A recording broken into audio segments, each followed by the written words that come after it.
Ladies and gentlemen, it's time for the XWF Podcast with your host, Chronic Chris Page, them no good bastards, Thunder Knuckles, Bobby Bourbon, and yes, if available, Bearded War Pig.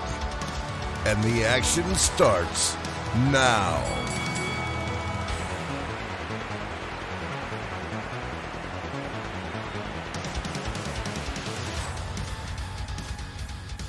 Hey, welcome to another episode of the XWF Podcast. Biggest podcast of the year for the biggest show of the year. This is what we've been working towards as a Fed for 12 months since last year. It's Relentless weekend. It is upon us, taking place all over Chicago. In the driver's seat for this podcast is none other than yours truly, Chris Page. Joining me are as always, my counterparts. Couldn't do this podcast without them. The one, the only, the duo, simply known as them no good bastards. Bobby Bourbon, Thunder Knuckles. Bobby, welcome, sir. It's good to talk to you again, man. How are you? Hi. Cool. Yes, I am. Are you? Well, somebody's. I don't know if it's mine, though. Oh, I thought you said hi. I said yes, I am. Are you? No, I don't do that anymore. More for me. Okay, let me come over to you. What's up, bud? Not much, bud. Hadn't talked to you in forever. I know. Feels like Seems an like- eternity. It's good to get another show together. The listeners are eagerly awaiting. This is going to be an interesting show. This is for all the marbles, man. This is Relentless weekend. TK, you debuted here 2 years ago, and coming back 2 years later, how are you feeling, knowing that you've coming up on an anniversary here, bud? Oh, it feels good. I obviously love Relentless. It's where I started, so I'm looking forward to it. Indeed. A lot of big matches on these cards. There's several we got to get through. Oh, no shit. We've got an all-star panel put together for this show. The first guy let's bring in, obviously, is our beloved one and only Mr. Theo Price. Thank you, sir, for coming on the show. Absolutely. Appreciate the invite, and I'm happy to be here. I know, man. It's the biggest show of the year. Gotta have one of the owners. Thank you for taking the time. Fuck you, Lane, for not. Also on the show, we've got he's infamous. He's worldwide, world renowned. The one, the only host of Ox and Cucks in the Morning. The one and only Gator. Hi, mate. One day you will get the name of my show right, and it'll be beautiful. Ugh. At least I got the names right, just maybe in the wrong order. I don't. No, I'm very happy to be here, and thank you for the wonderful introduction. It's getting late here, so hopefully this show doesn't go 5 hours or something. Yeah, I know. I have a feeling we're probably going to hit the 19-hour mark before it's all said and done. Oh, okay. Cool. Also in the mix on this show, he's a friend of the show, one of our first guests, JB. Welcome back to the podcast. Thanks for joining us tonight to talk about Relentless, brother. Hey y'all, yeah, thanks for having me back on and everything. I hope this will be a swell night with Relentless talk. So There's a lot to talk about and a lot going on. Before we get to the cards, Theo, let me come over to you, man. This is a pretty big weekend for the XWF, brother. Yeah, I mean, it's our biggest weekend, and it's one that I don't want to say we start planning like a year ahead of time, but we certainly discussed the theme of it a year, possibly longer. Like I know Gator and I have spent several years coming up with different themes for Relentless. We've done 80s, we've done 90s. Noir is one that he and I were both really, really, really, really excited to do. Mhm. And so I'm thrilled that we're finally here. I think doing it in a place like Chicago just fits because of just some of the architecture and the different things that have been done there in various media that just kind of fits with the noir theme. Um, I wish we had talked, the GM team had talked a little bit more about trying to, I don't want to say force, but like require that some of the role plays, be it across the cards or maybe in specific matches, involve noir type work in some form or fashion. But we didn't. I think, me personally, I think noir is as fun as it is and as awesome as it is. I do think it's a hard thing to write if you're not familiar with it. And so that's why I didn't really think too hard about trying to make it something that everyone has to kind of squeeze their work into. But for those that are listening, if you want to try and do some noir type RPs, can't guarantee it'll help you out judging wise, but it certainly won't hurt. It's a wink and a nod there, guys. A wink and a nod. Definitely try it out. This is it, guys. This is what I've been waiting for. It's the WrestleMania of the XWF. We got 3 nights to cover. So Bobby, let me just come around to you. Let's jump into night one. What do we got going on? Well, night one is going to be really exciting. Give me one moment. I'm having some technical difficulties right now with my computer. It's just restarting to actually pull the card up. But night one comes to us from Soldier Field, home of the Chicago Bears. Yeah, I think a lot of the matches that are lined up for night one are going to be really, really fun, really, really exciting. We start the show off like every night with Maine versus Page. Um, I think that this is the culmination of a storyline that's been going on for a while. I think we all know that one. Paige, tell us about what it feels like to be opening at Relentless each night, and what the culmination of the story means for you. By the time this airs, the added stipulation to the whole series of matches will have been named. This is going to turn into a career versus career series over the course of Relentless weekend. I think that the opening match on any big pay per view or any pay per view in general, any show for that matter, is what sets your pace. Um, I knew going in that with the champions that we have right now, that we weren't that Robert and Page is not a headline attraction. It's an attraction. Uh, it's an added caveat to the entire weekend, and to be able to tell the story with him that we've told for 2.5 years now, to see it come full circle and finally get the finish and the closing chapter, if you will, over the course of the weekend is going to be fun. And opening every night, I hope that it sets the pace for what's to come with the championship matches and some of the attraction matches that are listed. It's going to be good. It's going to be a good deal. And it's Robert and I tend to bring it when it matters, and it matters this weekend. Out of 3 falls. This stage of hell is going to be an Iron Man match, so we're opening up with 60 minutes. It's going to be a beast. It's going to be a challenge. It's a challenge that I'm ready for. So we'll see what happens as soon as role play starts to drop. Gotcha.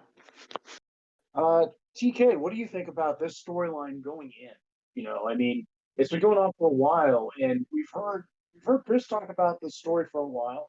I want to hear everybody else's opinions on the story. I think the story's there. It's been playing since what? 2003. 2003. So, I mean, there's a lot of story there. So, I think this could really wrap the story up, right? This is supposed to wrap the story up. Yeah. Theo, what are your thoughts on Page Main finally? I mean, I'm excited for it. It's something that I have been kind of tangentially involved in throughout the history of the story. with my Drew Argyle character. There's been a lot. I know from talking to Paige and from talking to me how much work the two of them have put into this story and all the different people that they've kind of interweaved into it, be it Bob or Apex, or even some of the people that showed up at the very beginning when this whole thing kicked off. I think it was at War Games a couple years ago, with like Tristan Slater, and I think Noah Jackson's dad was in that match too at one point, and several other of kind of the older names that were kind of making a return.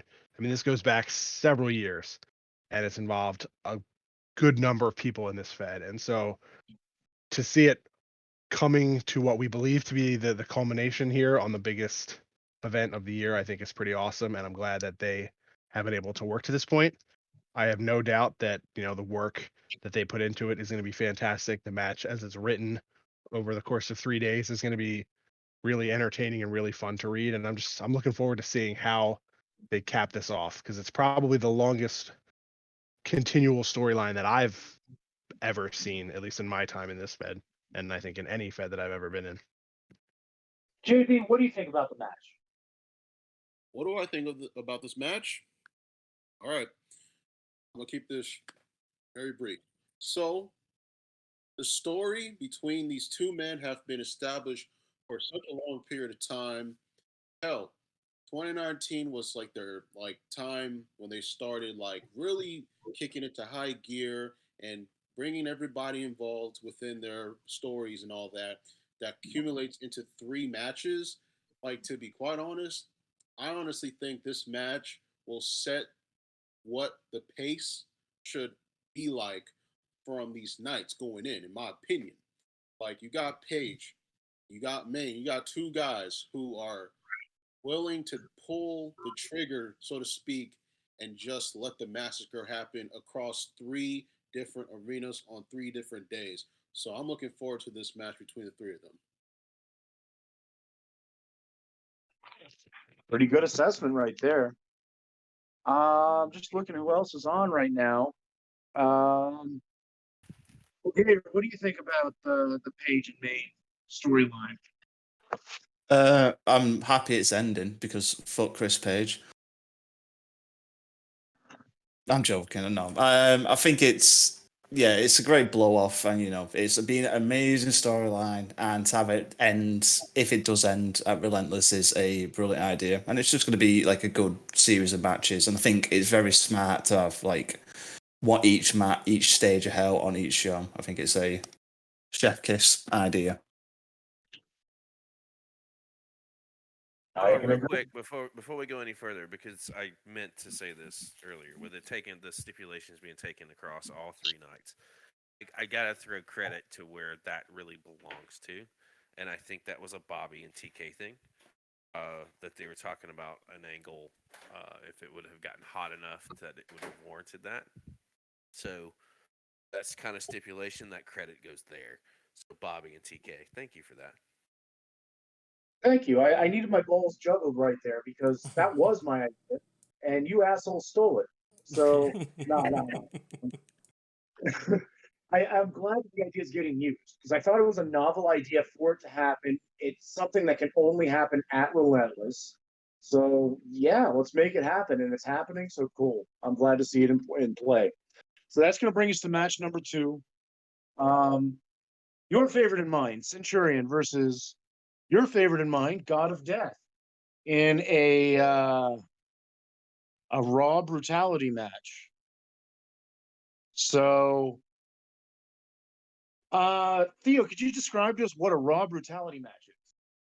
I mean, I would love to, but I didn't come up with the stipulation, and I honestly have no fucking clue.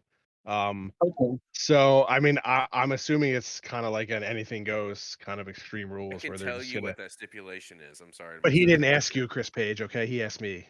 Okay, Yeah. just stay in your lane, Chris Page. Stay in your lane. I asked the booking man. Okay. You know what? I'm just gonna kick it to Chris Page because he probably knows what he's talking about. Okay. So what this match is? What's it called again? The Raw brutality. Wait, how are you going to explain it if you don't even know what it's called?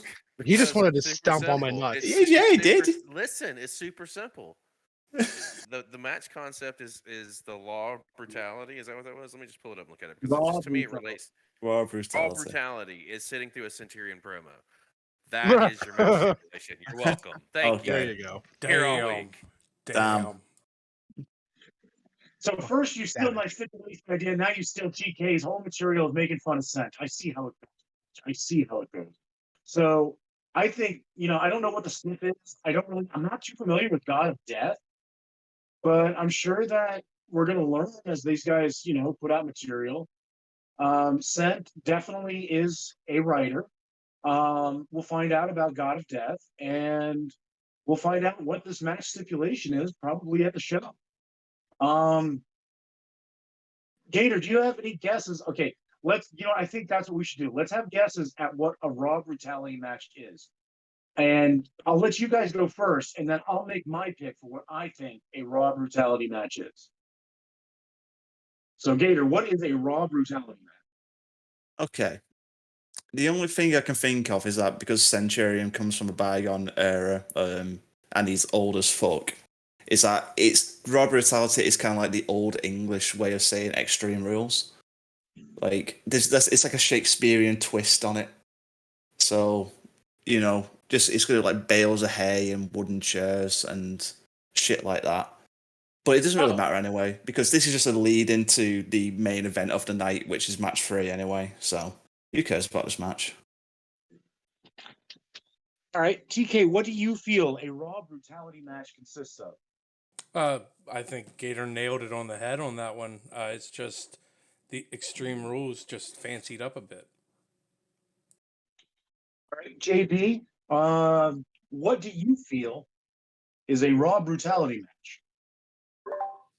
I would be on the bandwagon and just say what everyone else said, that Extreme Rules, or be like some last man standing shit, honestly, from what it seems like. Like, if it's like saying Raw Brutality match, I'm going to assume there's got to be like one person standing, so that's my pick. Okay. Well, I'm going to go out on a limb. I think that Raw Brutality it's going to involve uncooked food. And it's just these guys are going to be hitting each other with some drumsticks, raw eggs, and maybe they'll be on a paleo diet. But we'll have to see. But I'm also doing that just to be contrarian and different from all of you because I'm like that. This is going to lead us into match 3, which, as Gator said, may be the low-key main event. Billy B. Blankenship versus Freddie Fabulous in a tuxedo match. Now, I do know the stipulation on this one. The winner is the man who strips his opponent from their tuxedo. It's a throwback to the old bra and panties matches, only we XWF'd it up and made the nudity male. So, Gator, why don't you tell us about this match and what you think about it? Well, this is a rivalry that's been building longer than Main versus Page in my eyes. Like, this is truly two Goliaths of the industry going face to face in one of the most brutal and deadly matches we've ever seen in the XWF. Truly, there will be children crying, women screaming, and old man cheeks in full view. True. TK, what do you think of the old man cheek? I'm not for it, but it looks like we're going to see it. Yeah, I agree with you on that. I think you just nailed it on the head. TK just expressed what I feel about it. JB, what are your thoughts on this match upcoming? I think it's going to be a lot of fun. I think the writing is going to be hilarious. Like the I think everything is there for this to be hilarious. JB, what do you? I would say that this tuxedo match is going to obviously be played for laughs because both men are like managers, and we all know how in wrestling managers usually don't wrestle like that. They take bumps, but like, yeah, it'll be for fun and everything. It's very it like harkens back to like when like in '94 they had a similar match with like two guys who are non wrestlers in this stipulation, and from what I've read so far between these both men, they've already built in that kind of feud. So I feel like the payoff will obviously not be for the faint of heart, but it'll be kind of interesting. Freddie Fab getting in the mix on Relentless. I dude, Who would have thought Billy B. Blankenship would have a match at the biggest pay-per-view of the year? It's Freddie Fabulous of all people. That shit's just crazy to me. I'm here for the laughs on this one. All right, Theo, what do you think about this match? First, I want to say that just the notion of XW effing something up just is brilliant, and I'm really glad that you threw that out there a minute or two ago. In terms of the match, I mean, I'm looking forward to it. You know, I get a laugh out of the work that I've seen them do on the boards, be it role plays or just kind of like shit posts where they're just slamming people for fun. Um, you know, there's some story behind it, and it's been exciting and it's been funny, and I'm curious to see where they take it. There's a lot of different avenues for that. Um, but yeah, it's one of the lighter matches on the card, so to speak, and I don't just mean the placement, but just in terms of what's kind of going into it. Um, but it's fun, and I think an event like this, you're gonna have your top heavy matches, and then you're gonna have some fun matches sprinkled in, and this is one of those. Gotcha. Well, I can definitely agree with that. So this is going to lead us into our fourth match of the evening, and this is where a lot of the excitement comes in for me, because it has championship implications. Implications. Implications. Can we do a cool echo effect there rather than me doing it? No. No. Okay. So our fourth match of the night is going to be Sonya Benson versus Bianca McBride versus Elijah Martin versus Tara Phoenix, Fatal 4-Way, #1 contendership for the Anarchy Championship. So, who do you got walking away with this one, JB? Because you compete a lot on Anarchy, so you probably follow these folks a little bit more than I do. Oh, Okay, from what I could tell, in my personal opinion, okay, now if I was a betting man and I lose my money instantly, I would have to give a shout out to Bianca McBride. So I think she will be able to be a #1 contender and be able to get herself far in the Anarchy title scene and everything like that. And if I had a second choice personally, I'd have to give it to Elijah Martin. Like, shout outs to him. So that's where I'm at with them. Like one of those two would come out, but I don't know. gotcha. All right, Mr. Page, what do you think? Who do you think is going to come out as the #1 contender for the Anarchy Championship in match 4? I think right now Anarchy is in a really good spot as far as the show itself is concerned. I think there's a lot of good talent there that are role playing under the micro format and that are being really successful. This could be a breakout match for whoever walks away with this. Actually, it's going to be a breakout match because you're going to be able to go to Anarchy and basically stake a claim at the championship. That being said, I'm not very familiar with all four of these people. I'm going to take a shot in the dark, and I'm going to say Elijah Martin. Okay. Theo, what are your thoughts? I mean, it's got some really interesting talent. Elijah Martin's been a good read. The couple role plays I've seen him do. Tara Phoenix is brand new to the Fed. This will be the character's first match, but I know she's got a big Twitter presence, which is kind of how we got her to come to the Fed, was just through some various Twitter posts. I've enjoyed Sonya's stuff so far, as have I with Bianca. Gun to the head, if I had to pick one, I'm going to go with Tara Phoenix winning in her debut. Thank you for understanding that there was a gun to your head. Appreciate that. No problem. TK, any thoughts?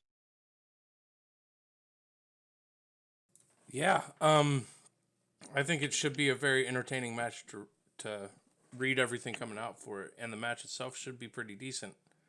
But I'm going to have to go with Sonya on this.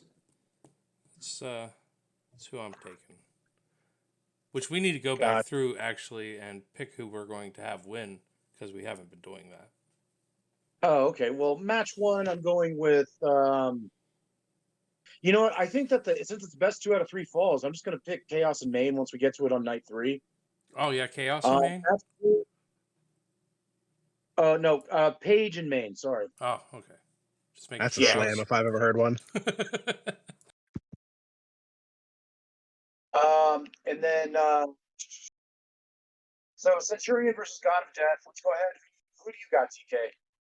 And let's go around the table. I'm taking God of Death. You know what? I'm going to agree with you on that one because he is a god and he represents. That's right. That's scary. And since old, Yeah. and death should be knocking on his door, right? Yeah, I would say since knocking on heaven's door. I'm gonna go against you guys on this one. I'm gonna say Centurion.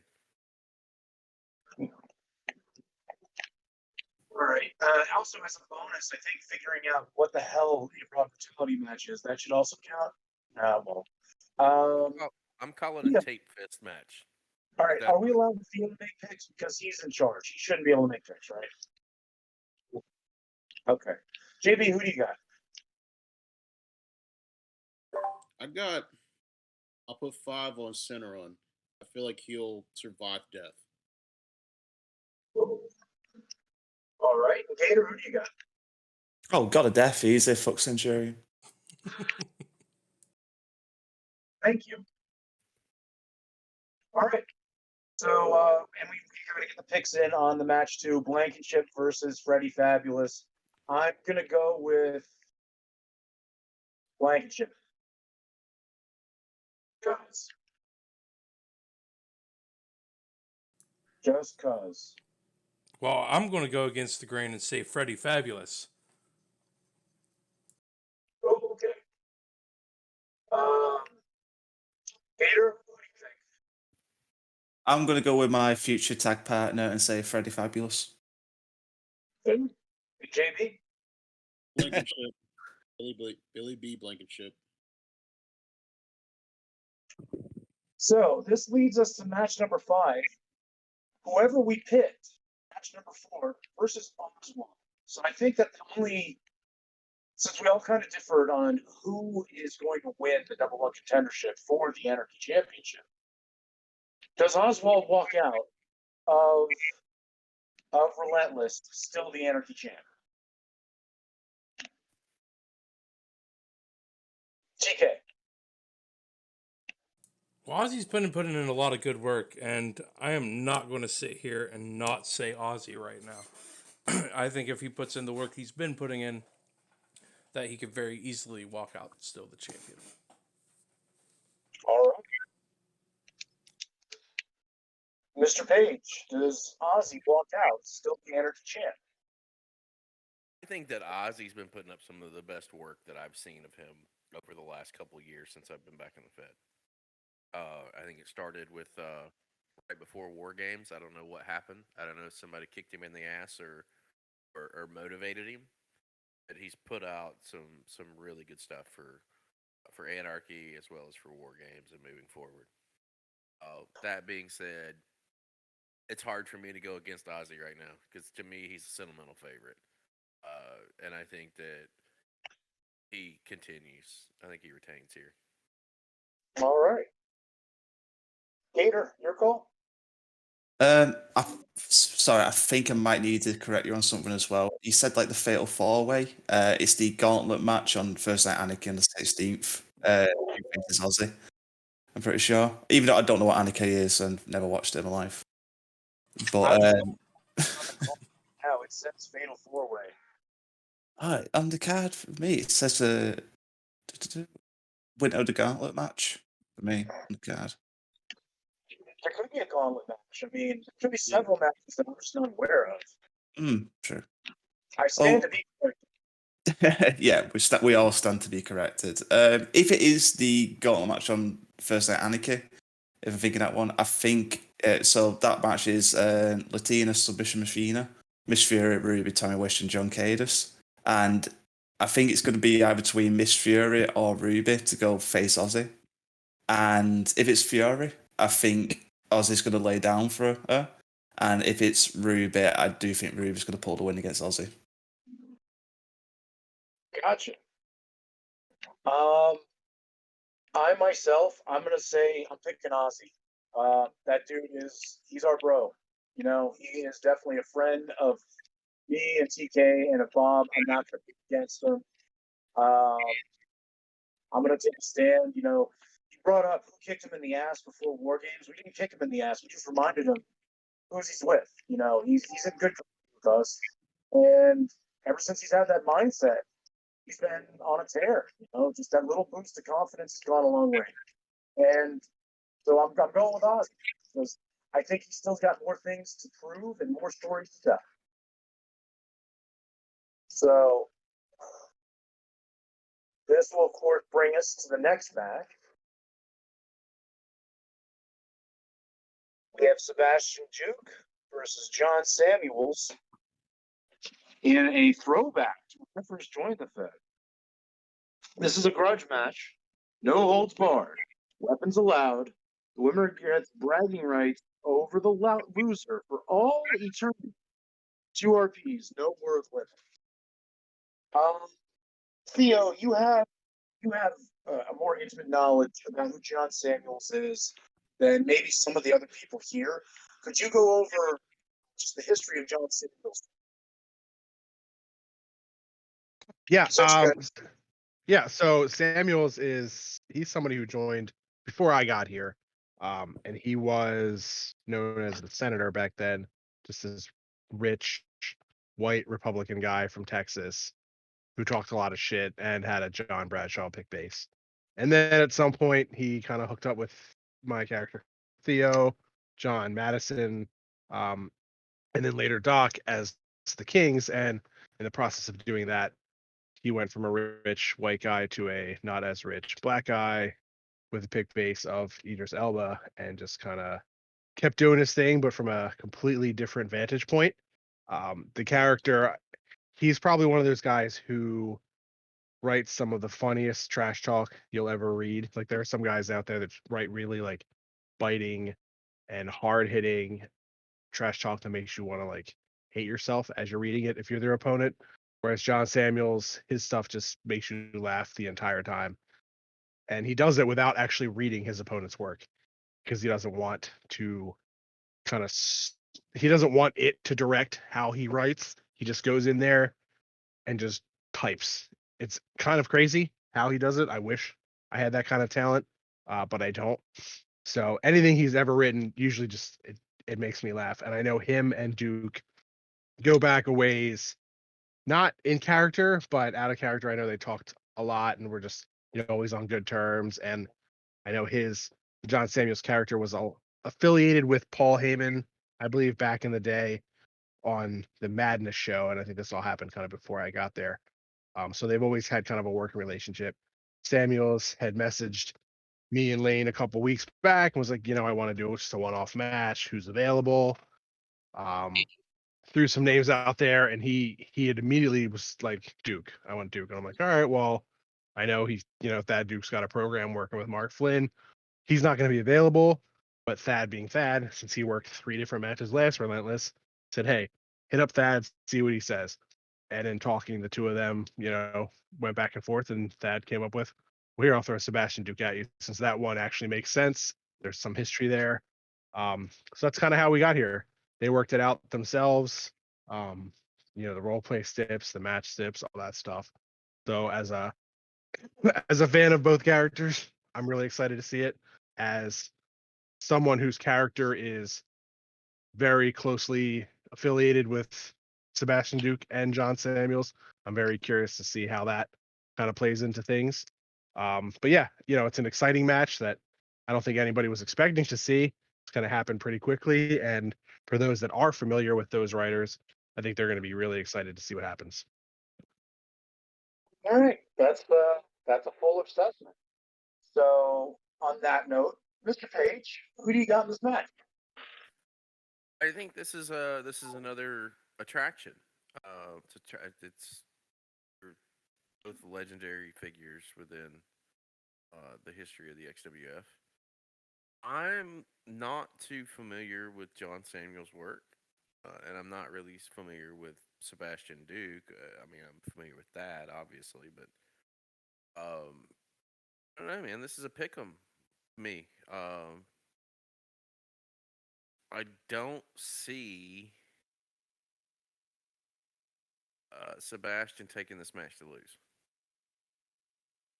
And if John is only going to be here for one off, as Theo was saying a minute ago, my gut tells me that Sebastian picks up the win here and has the bragging rights for all of eternity over John Samuels. Gotcha. JB, do you have any thoughts? Because you go back in the Fed, you're probably familiar with Samuels and Sebastian Duke. Yeah, I would personally say that from God, excuse my language, but been a long time I've even heard of John Samuels, and it's been a long time I've seen anything with Sebastian because we all know who that is. So I would have to personally say if like Samuels is going to do like a one-off kind of ordeal, it kind of makes sense in my opinion for Sebastian to basically win the match and have bragging rights for all eternity because if John Samuels was going to be in it for like maybe a short term thing, maybe I would have to give it up to Sebastian Duke for the win. So yeah. Gotcha. Uh, you know what, TK? Do you have any thoughts? I know that both of these characters are from before you were around, but who do you think is going to? What's your pick? Well, I have read some John Samuels. I went back and read some a while back. I was doing a video that I ended up scrapping for the Universal title history or whatever. But I read some of his role plays, and I think I'm going to go against what everybody else has said so far. I don't think Samuels would come back to lose to Sebastian. I think John Samuels is coming here to win, and that's my pick.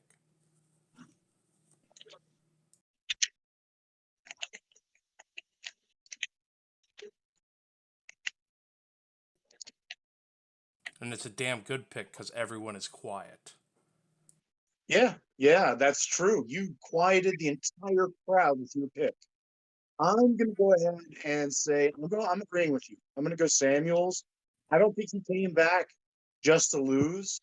And honestly, as fresh as the handler of Sebastian Duke is, the character Sebastian Duke is definitely gonna be suffering some ring rust. And I think he's just gonna get completely dusted off. Completely. I think it's gonna be a squash match. But don't hold me to that. So this is gonna lead us into the main event of night one. Myself and TK will not be able to make a pick for this one. This is for the XWF Tag Team Championships. Them No Good Bastards, me and TK, versus Betsy Granger and Lycana, which I've been working with Betsy behind the scenes to try to set stuff up for Relentless now for a couple months. There was a notion that it was going to involve the TV. I'm going to be honest. I didn't really want the TV title to begin with. I was given an opportunity to go up against Corey, and I took that opportunity because he's fun to write against.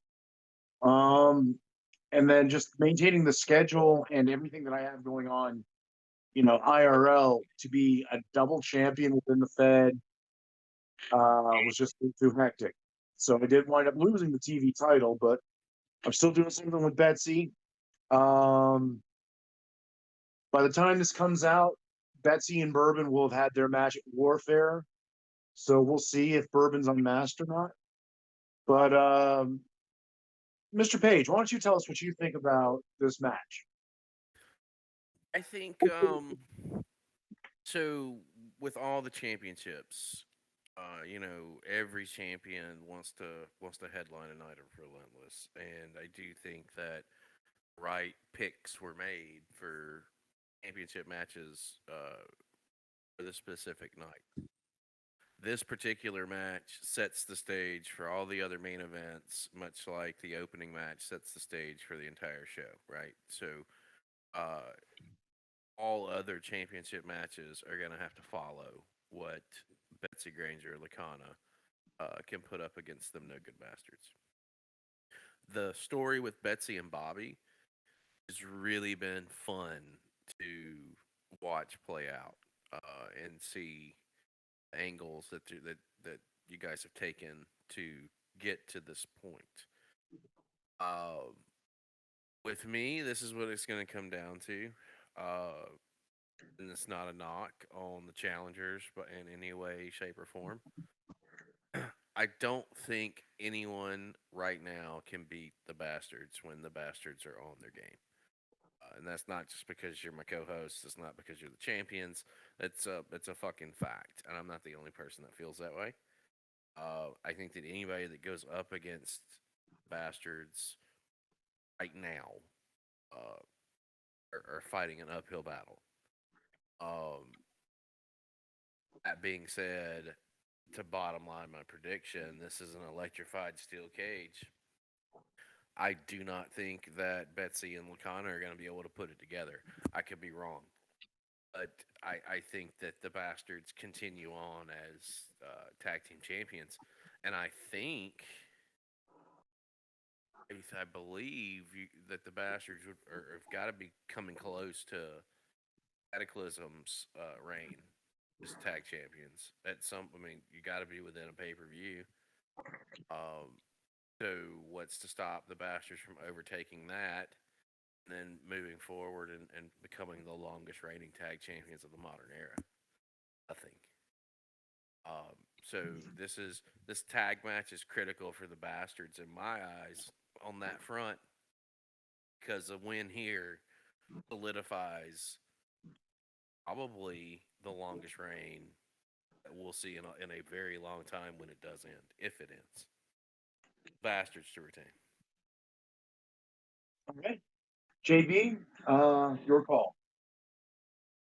All right. Well, I think what Paige said is so true. Like this team, the Bastards had the belts for such a long period of time. If they win it and retain it, shit, they've already cemented themselves as the longest reigning tag champs. But I have to go against the grain. I'm going to be an outsider for this one. Okay. I personally would have to go with Betsy and Lycana.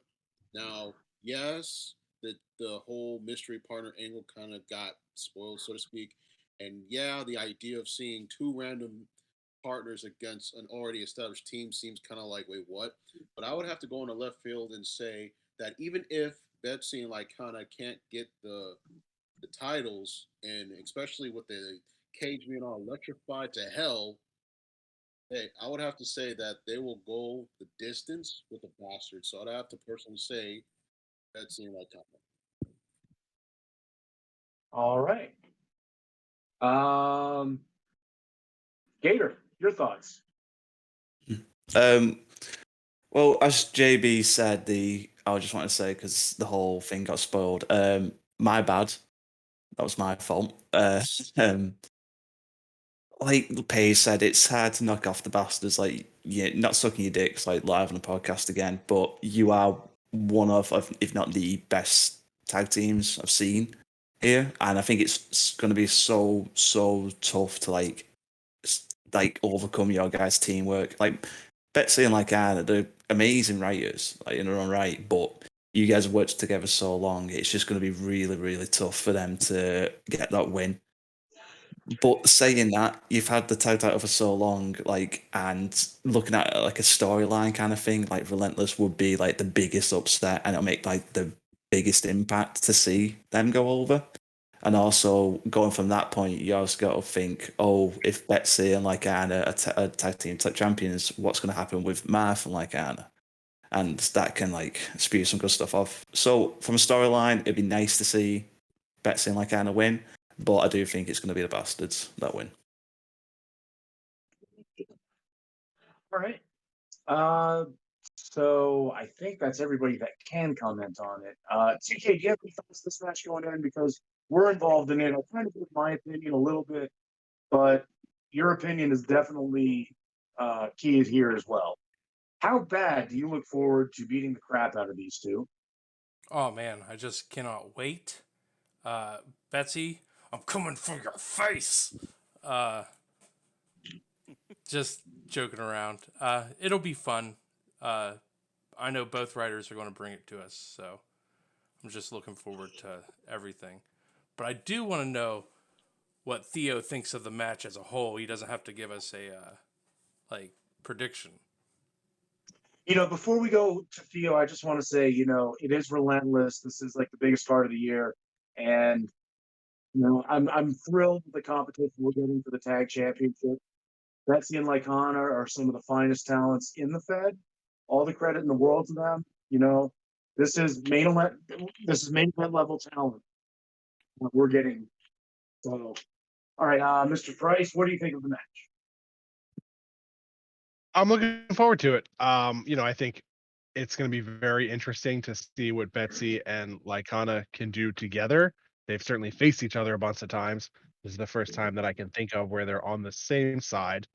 Um, I was looking at the title reigns site a little bit ago when you guys were mentioning it, and if you guys retain, this will be 6 months that you guys will have had the titles, and I think Cataclysm was at 8 months, almost on the nose, and then before that, Apex was 2 days shy of 8 months. So I mean, you're already one of the longest reigning tag teams in the Fed's history. You know, I think in my time, the Feds probably had maybe one or two tag teams that I thought were more talented in terms of writing, but I don't know that there's ever been a tag team whose characters worked so well together and just mesh on almost every level.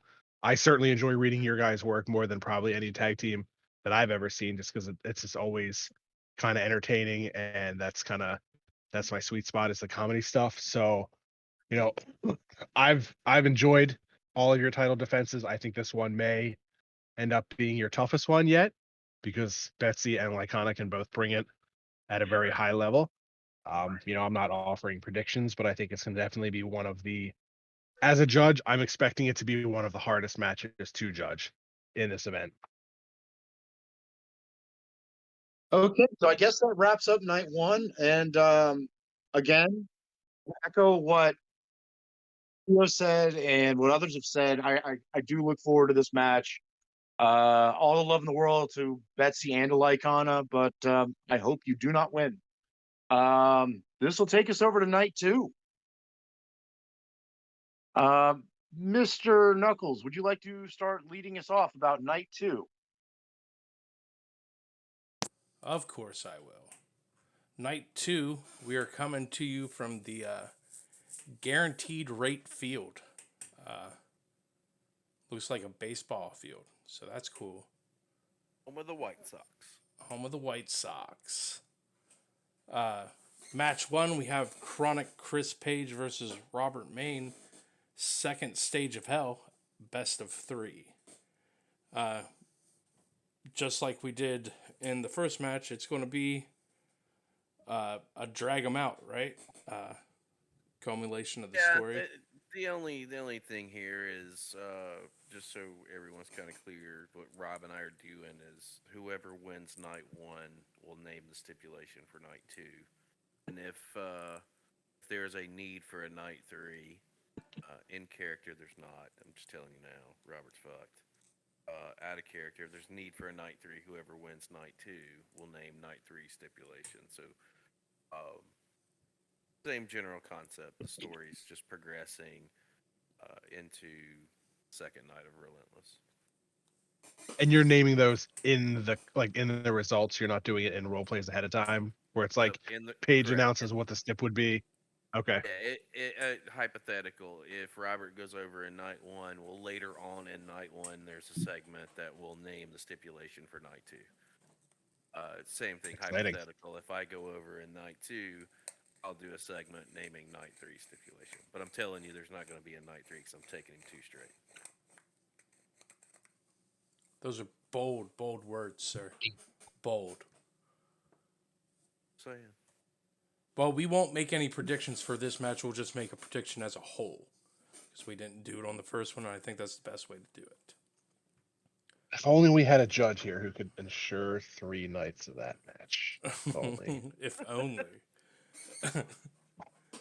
Then we have our second match on the card. This one I'm personally looking forward to because it has the Can Jap connection versus the Disintegrators. The Tornado tag match. I think this will be a fun read. I really like both tag teams. Keep an eye on them. Me personally, I'm going to have to go with the Can Jap to take this win. Gator, what are your thoughts on nothing because you can't hear me? So, JB, what are your thoughts on this tag team match? This tag match, I would personally say, I would have to. It's going to be a fun read. It's going to be a very interesting tag match, a very interesting tag dynamic. So I would have to give a Can Jap connection like the benefit of the doubt that they'll be the one standing while the disintegrators are disintegrating to ash. So yeah. Very nice. I like that. Theo, what do you think of the match itself? Like I had mentioned with the Freddie Fabulous match and the Billy Blankenship match, this is another one that's kind of lighthearted but fun to read. I'm excited to see what they do. I'm gonna go out on a limb and say I think the Can Jap connection. If Betsy and Lycana don't win the titles, the Can Jap connection is gonna end the bastards' reign. I can see big things for them. Well, Oh,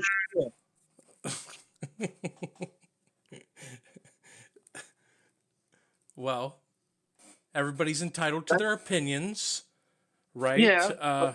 Bullshit about them ending the reign. I do look forward to facing them and knocking them off. And going on to being the most prolific tag team ever. I am picking the Can Jap connection here.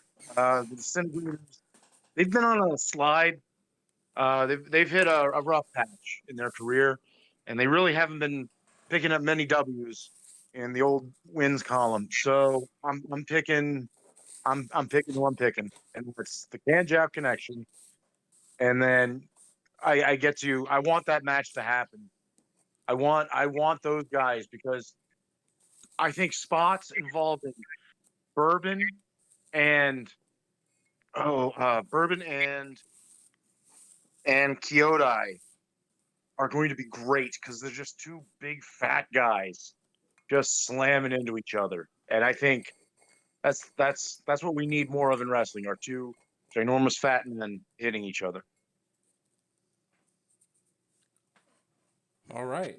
Paige, you want to tell us about this match a little bit? I think as far as the tag team division goes, it's good to see another tag match on the card that's got like a little bit of a story behind it, which these two squared off at War Games, I believe. Now, fast forward, we're getting a rematch at Relentless. I'm gonna remain neutral and just say that it should be fun either which way. All right. That takes us to our next match. Match number 3. The nefarious Ned K versus Drew Argyle. Last man standing match. To be determined under Savage rules. I'm looking forward to this one a lot because I love me some Ned Reeds. And I think he's going to blow Drew's doors off. So that's my pick. I'll kick it over to JB, find out what he thinks. Well, I would have to say, this match is a very interesting match.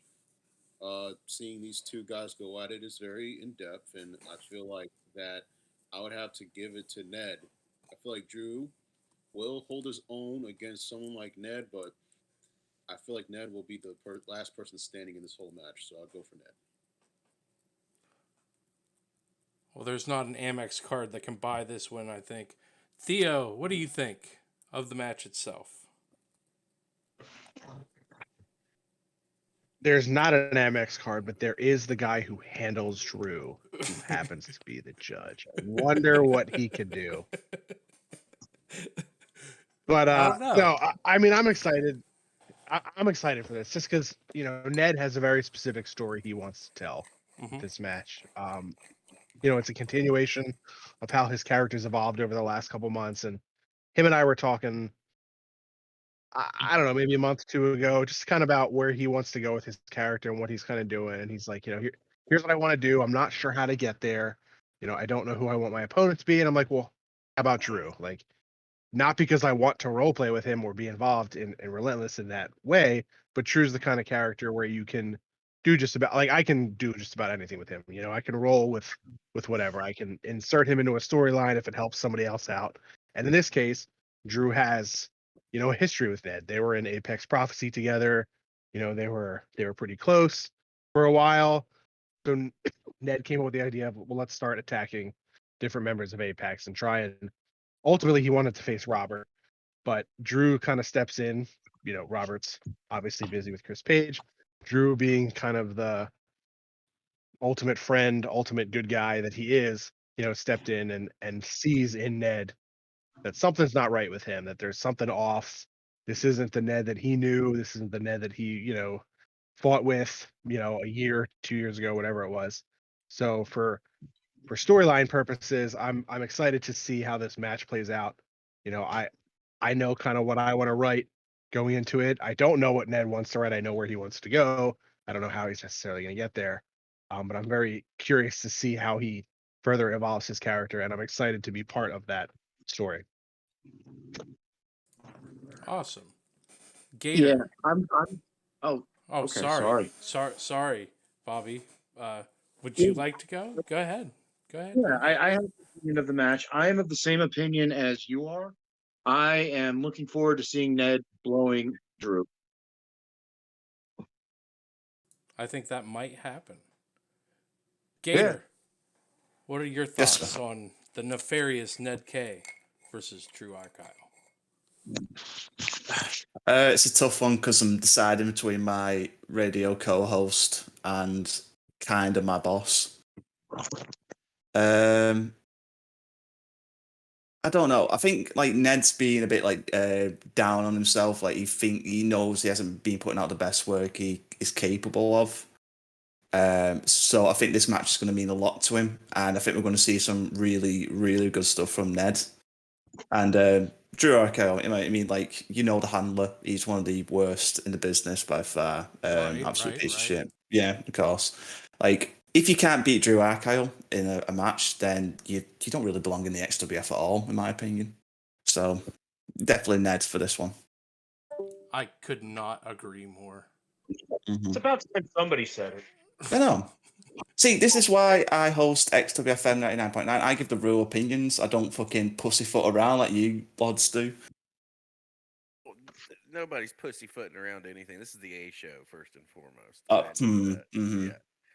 So let's call a spade a spade. Drew Archild is being Robert Main's bitch and fighting his battles for him again because this came together on Warfare, on the last Warfare. Ned attacked Robert backstage and Drew was there to make a save and loss. Here we go. We have Ned. We have Drew squaring off on night 2. And I can't go against Nedski on this one, so this is going to be a landslide. This has got to be a landslide for Ned. I mean, fuck you guys. I'm going home. Like that's shit is just like. So Hey, now basically, damn. what our listeners need to know is if Drew wins this match, the owner pulled the owner card. Oh wow! I would never do such a thing. Wow! Pulls the owner card. if Ned K wins, he gets the owner's place. That's what I heard. Ooh, that would be a good stipulation, wouldn't it? If only someone could And edit then the he can card sit and here and change take that. all your guys' abuse. Mhm. He does that anyway when he's here. Theo, That's I true. got you confused. I got you confused with Centurion, Theo. I'm sorry. Ooh, fuck, burn. Wow. Tough. You sassy bitch. Speaking of saucy, let's get to match 4. We got Jim Jimson versus Captain Slaymore. The winner receives the number 1 contendership for the television title. I'm just going to go ahead and lead off here. I'm not waiting for anybody else here. God damn, thank God Jim Jimson is a part of this card. He is by far my favorite talent in the XWF. I've said it before. I'll say it again. Jim is back, and I don't know who the hell he's facing, and I don't care. I'm picking Jimson. Well, I couldn't agree more. I'm probably one of the biggest Jim Jimson marks there is. Jim takes this one home. Gator, your opinion. Well, to create controversy and drama, I think Jim Jensen has terrible opinions on everything, especially that of kangaroos and wallabies. I I think think he was right he's about that. I do. no, Still to not this at day, all. believe he's right. No, not one bit. That was interference by deaf, so we can't test that properly. Captain Slaymore is a fucking fantastic name, and anyone who can come up with that name has to be a good writer. So I'm going Captain Slaymore. JB, what are your thoughts? I would have to personally say, it's been a while since I've seen Jim Jimson, and I don't know anything about Captain Slaymore. So, and I have a good feeling that Jim Jimson will be able to come up with the best stipulation of all time. So I'd have to give it up for Jim Jimson. So yeah. Theo, tell us about this match, how it got put together. It got magic. It just booked itself, and I'm really, really hoping that Jim writes another dolphin-centric role play that Bobby can read on a podcast, because I feel like that's the sequel we all deserve And desire, really. and need. I mean, I honestly need that. Agreed. Is it just me, or is this a missed opportunity? Shouldn't Captain Slaymore have 3 names? Shouldn't it be Captain Slaymore and then the last name be like vagina? Butts, No, Captain Captain Slaymore. Slaymore Vagina. butts. Oh, maybe he's Dick Power's long lost son. Well, that was my next thing. That's my next go-to. I wanted to get a tag team together with Captain Slaymore and Dick Powers, because I think just there's so many innuendos there Oh, that 100%. it could be a fucking riot. Well, I'll put this out there now, and if Captain Slaymore's listening, if he wins this match, then Dick Powers is available to tag. Captain Slaymore win this match, because you would be, if you do not, you're depriving us all of just comedy gold. The Seamen, is that their tag team name? Oh, that's so good. We can make Dick it happen. Slaymore. Slaymore and Sexcalibur. Here we go. This. Let's shift gears. I'm gonna go Jim Jimison for the win here, just because I think that I need to see a little bit more Jim in the Fed. When we riot. That's right. We will riot. Speaking of a riot, match number 5, Rampage, the television champion, takes on Vita Valentine. Rampage gets to pick the first stip in his first role play, like all good television champions should. This is a real interesting match. The lead up going into it, I believe Vita came out on Savage and challenged him. Straight up. Straight Came up. out the gates and was like, "I want my shit back." Point blank. Period. So Vita, with the power of 1,000 men, I'm going to take Vita. I think the vampire stuff is going to pay off and suck the blood of Rampage. Burbs, what do you think?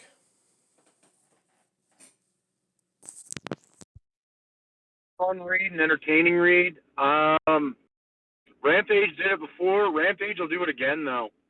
I'm picking Rampage to beat Vita. All right. JB, how do you feel about this television title match? Well, I would like to tell the viewers at home and wherever they're listening at, I had the fortunate chance to be between them. So I would have to say that this match is it's going to be a very good match, and whatever Rampage picks in terms of stipulations will be fucking amazing. But I would have to say Rampage will retain against Vita. I know Vita wants her shit back, but Rampage is going on strong, man. Too strong. So Rampage So, for me. question for you, JB. When you were stuck in between them, who was the big spoon and who was the little spoon? Good lord.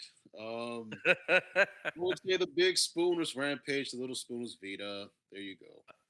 There you go. Sorry, man. I had a choice. You left me Rampage is wide more than just a big spoon. That man is a ladle.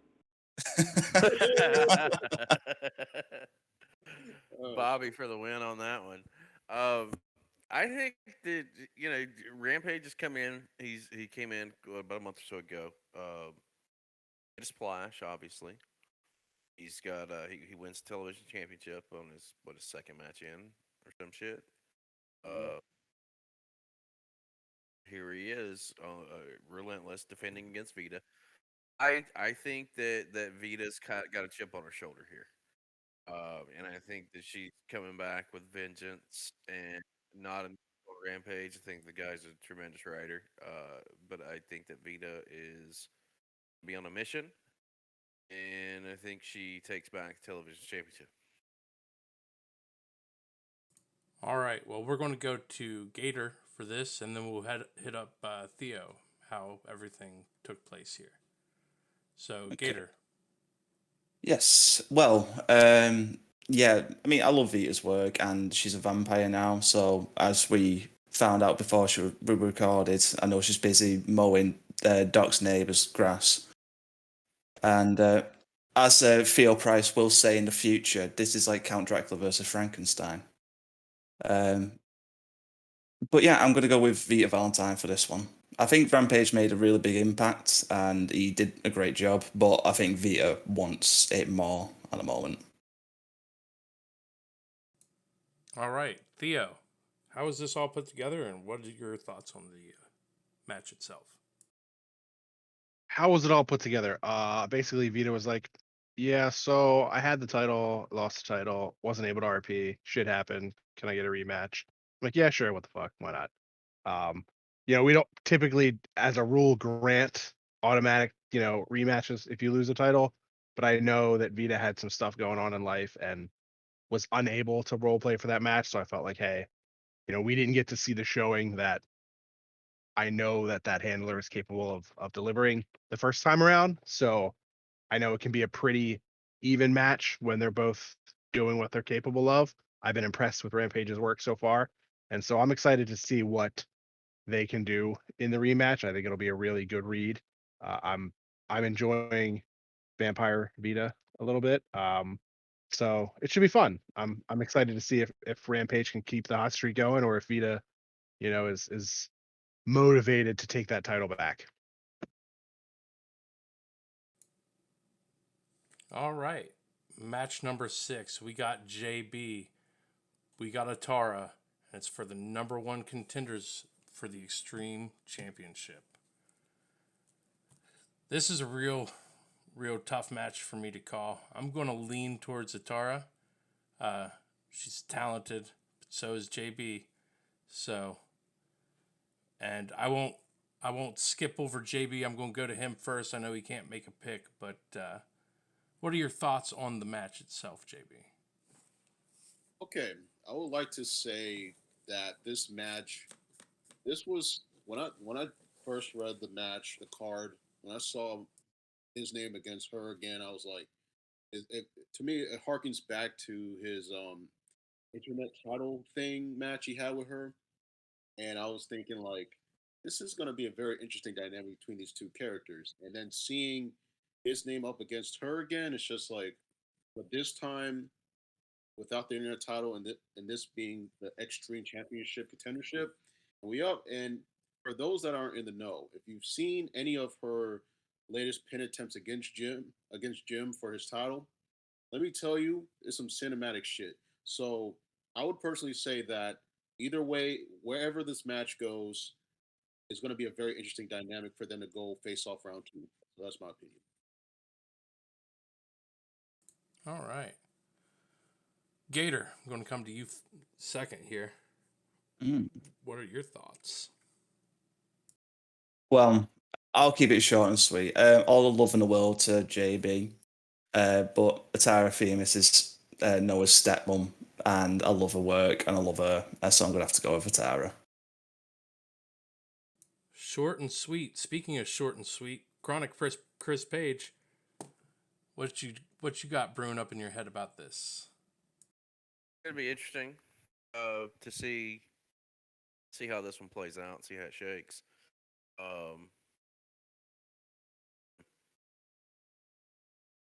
They're evenly matched on so many fronts.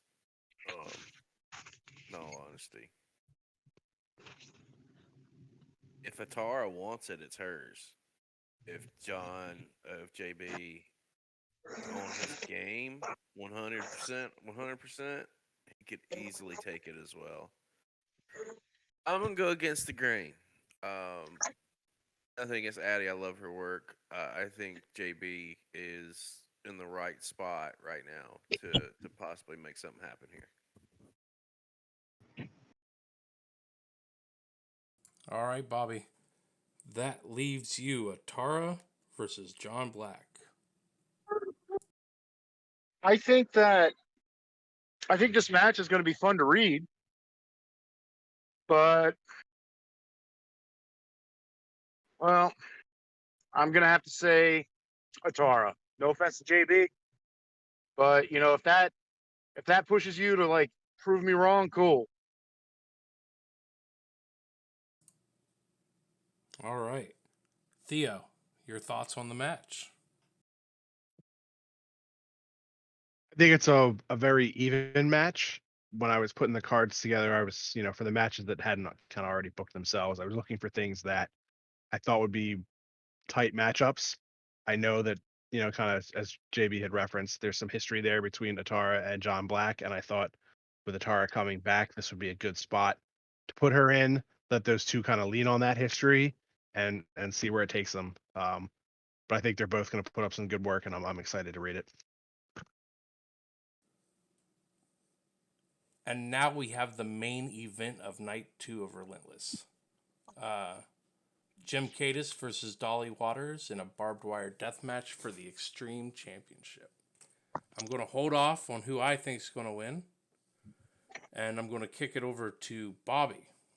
Bobby, who do you think's going to take home the Extreme Championship at the end of this night? You know what? Dolly Waters, flat out. Just plain and simple. Dolly's been putting in the work. I think Dolly capitalizes. Gator, your thoughts? Dolly has definitely been on like a massive like tear recently. Like some of the best work I've seen from her in a while. Like this run that she's had is absolutely fucking incredible and doing incredible work. Jim Cadis, I've been a fan of him for a long time. Like ever since we worked together at War Games as well. Like I absolutely adore the dude. Like out of character, he's like the sweetest guy I've ever met. And then when he's writing, he's the most vicious cunt I've ever had the displeasure to read. And they're both fantastic. What I think it might come down to more, it'll be Dolly's story versus Jim's trash talk and who can overcome who there. But at the moment, I am leading towards Jim. All right. JB, your thoughts on the Extreme Championship match? Okay, I would like to say, this, between those two, beautiful work between them. But if I have to choose, it's going to be a hard one. But I would have to say Jim Cadiz retains. Now, Dolly, man, she'd be putting in work. I give her mad props. But Jim is on a roll with his stuff too. And I'm gonna just say this right now as a low key shoot, not really. Whoever wins that belt, which I hope is Jim or whoever, if JB beats Atara, I'm coming after whoever holds that extreme title as JB. So I'm just saying, be on the lookout. You feel me? So yeah. Shots fired. I hear it. So let's parlay that. So JB, if you knock off Atara and you get that shot for the Extreme Championship, you get to name. I mean, you get to call your shot, right? Like as the number one contender, you should make them come to Anarchy and beat you there. Try and beat you in your wheelhouse of that 1,000 words and just knock the shit out of them and take the championship. Well, I'll spare all the details, but I'll just say this. Either way, my hope is, you know, they have the best match because if JB comes in and like if he knocks off Atara and JB comes in and takes on the Extreme Champion, whatever stipulation it is, there's going to be a guarantee that somebody's going to get hurt. But anyways, to save time, I'm just saying right now, whoever comes out as the champion, be on the lookout if JB gets his shit together. That's all I gotta say. All right. Paige, what you got for us? I think the Dolly character's been on a tear since War Games. I think that Jim is coming into his own. He was gone for a couple years and back into the fold at the Uprising pay per view. So he's really just getting his feet back up underneath him. I think this is a crucial match for both of these competitors. At the end of the day, we know that Cadis is fire with trash talk, and we know that Dolly is fire with trash talk as well, and with story. Who wants it the most? You know, it was tough for me. Tough. I'm gonna say Jim pulls it out and retains here. I think he's on track for a case. All right. Well, I saved myself for last. Uh, that shit was on purpose.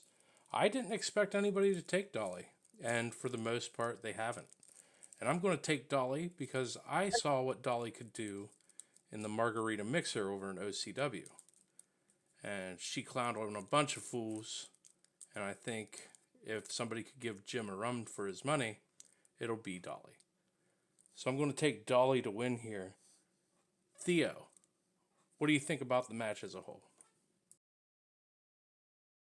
I think it's going to be a really, really tight matchup. There's, like JB and Atara, there's some history here between the two characters. I think it's kind of started at War Games, and then it kind of carried over a bit into that Jim Cadis versus Corey match, and kind of the fallout from that. So this has been building for a few months. Two really great role players, like everyone said. Jim, probably one of the best trash talkers we've ever had. Dolly is on a really, really solid run, not just in XWF, just but in EFED in general. Um, so I'm not going to offer up a pick, but I do think that this is probably going to be one of the top 3 matches of the event when we go back and look at it and say, Doc Alias, I think we're all going into it expecting to be the best match of the night. I think when we look at the rest of the cards, I think Jim and Dolly is going to be top 3 for sure in terms of the work that they put into it. I definitely feel that. And I think their story goes back a little bit further. I think it goes back to Lethal Lottery 2019, maybe? Oh, for Or sure. 18? Yeah, I can't remember. there's- It was right before I came in, but I think they were the final two in that. Maybe it was March Madness. I can't remember. But I think it goes back that far. If I may, just to clarify, Theo, would you say that Doc versus Alias would be Frankenstein's monster versus Count Dracula? I would say that. Okay, thank you. And that wraps up night 2 and kicks it over to Chronic Chris Page to lead us through night 3. We're going to go into night 3 of Relentless live from the Chicagoland Speedway. This is the culmination of the weekend festivities. Kicking things off is if needed. Let me preface that and say if needed because again, taking Robert in 2. XWF career versus XWF careers on the line. It's the final. Like I said, if needed, Chris Page, Robert Main. The story comes to an end. 2 years in the making. TK, I'm gonna come around to you first. Well, we've said it twice now. It's a culmination of a story, right? And I don't think it makes it to night 3. It's Page in 2, because that's the only way Robert Main can avoid me further. Bourbon. I'm going to say it's going to go the distance. It's going to go to night 3. It's going to go to Maine. No offense to you, Mr. Page, but, career's on the line. Maine, I think, he's going to try to pull something out. So I think he has a few more things he wants to prove, including how bad Apex can lose to them no good bastards down the road. JB. I would like to just simply say what I was trying to say earlier. The first night will obviously go to Page. Second night will go to Maine. But the third and final match, I'm gonna have to say this, has to go to Robert Maine. Page, I respect you, but I already know Maine got something going on, and Page needs to GO. But that's just my opinion. I feel the love, brother, man. Thank you for that. I appreciate that. Gator. Okay, I'm gonna go the awkward route. I'm gonna say night 1 Page, night 2 Main, night 3 bullshit draw, and then we get 2 more years of story. Why didn't I think of that? Wow. Nice. So you're going no winner. No winner. All right, The we're old both- double count out. Yeah, baby. Double countouts. Woo! All right, Theo. Around to you, sir. 2 years of storytelling. Yeah, I mean, is there any way this doesn't go 3 nights? I mean, it'd be one hell of a heel turn if it didn't. But yeah, it'll go 3 nights, I'm sure. And night 3 will be pretty awesome, given all the work that's gone into this, over the years, and what I am sure is going to go into this specific match. I expect night 3 to be the culmination of something pretty awesome. I'm not gonna offer an opinion on who I think wins it, but it'll probably be the guy that's in Apex. Just saying. Fuck off. No, thank you. Match number 2 was a kind of an addition. Big D is going to be taking on Mr. Bob. I'm going to kind of reverse the roles here and come around to you first, Theo. Just your take on the booking and why we're here with Mr. Bob and Big D. Yeah, this was a match that was requested by one of the handlers, and when they explained, what they were hoping to accomplish with it, it sounded kind of interesting, and I'm curious to see how they play it off and what story goes into this. Mr. Bob is a very interesting character. If you've kind of paid attention to the role plays he's done or how he's been depicted in the, I think, 2 matches that he's had so far. He's fun, different, a walking sentient computer. That's kind of cool. But yeah, I'm curious to see where they go with this. It's kind of interesting. Gator, we shoot over to you. I'm going to go with the weird answer again because I know other people are going to pick an actual winner. I'm going to say, actually, yeah. So I'm going to say that Mr. Bob wins the match, but at the end, he downloads Big D Psyche into his mainframe, and then we get the culmination of Big Bob. JB. Hey man, humans against the machines. Old as tell.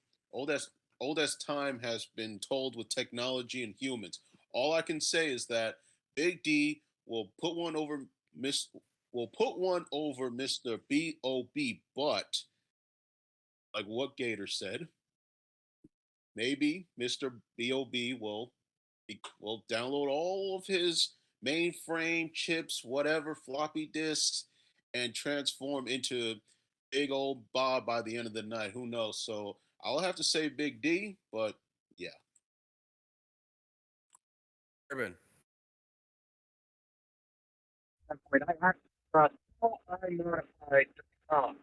So, heuristic processes that I installed in Mr. Bob in order to allow him to start downloading basically promo ideas and analyzing behaviors of human beings is so far advanced and so complex that several hours describing it. However, since we're already going to be going 5 hours long, like Gator said, I will spare you all that detail. I will say I have faith in my creation, Mr. Bob. Well, not my creation. He's kind of doing his own thing. He is a self-learning machine, which is not an easy thing to program.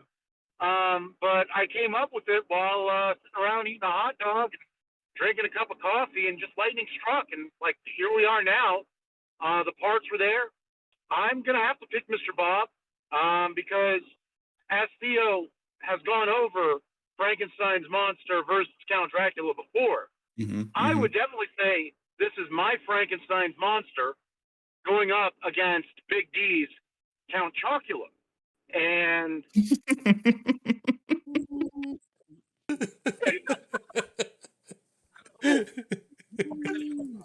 TK, man, take it away. Big D or Mr. Bob. Yeah, this fucking robot, man.